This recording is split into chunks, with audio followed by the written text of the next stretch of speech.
রায়পুরা উপজেলা শ্রমিক দলের সভাপতি মোহাম্মদ মুসা মিয়ার বিরুদ্ধে সামাজিক যোগাযোগ মাধ্যমে অপপ্রচারের প্রতিবাদে রায়পুরা প্রেস ক্লাবের সামনে মানববন্ধন অনুষ্ঠিত হয়েছে।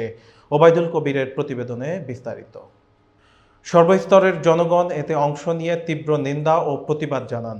দলের দুর্দিনে মোহাম্মদ মুসা মিয়া দীর্ঘ 17 বছর নিষ্ঠার সঙ্গে কাজ করেছেন এবং ব্যাপক জনপ্রিয়তা অর্জন করেছেন। তবে একটি মহল পূর্বশত্রুতার জেরে তার বিরুদ্ধে মিথ্যা ও ভিত্তিহীন অপপ্রচার চালাচ্ছে।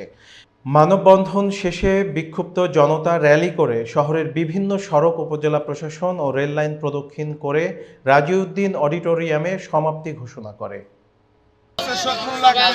শত্রু লাগছে মুস্তাফায়ের বাড়া লোক, মুস্তাফায়ের বাড়ির লগে আমার বাড়ি, আমি জানি কতটুকু বলা। মুস্তাফায়ের মতো লোক মনে কয়েক ভালো দিতে নাই।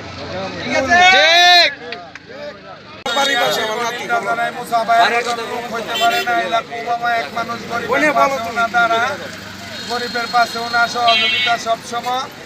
আওয়ামী লীগ আগত চাঁদাবাজি করছে, মুস্তাফায়ের কাছ থেকে 2 লক্ষ টাকা নিয়েছিল।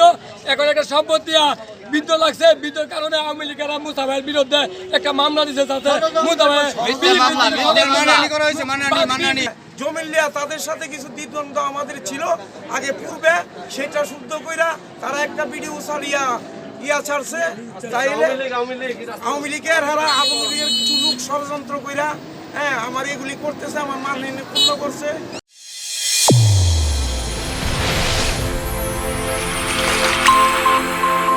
চ্যানেল A1 হৃদয়ের স্পন্দন।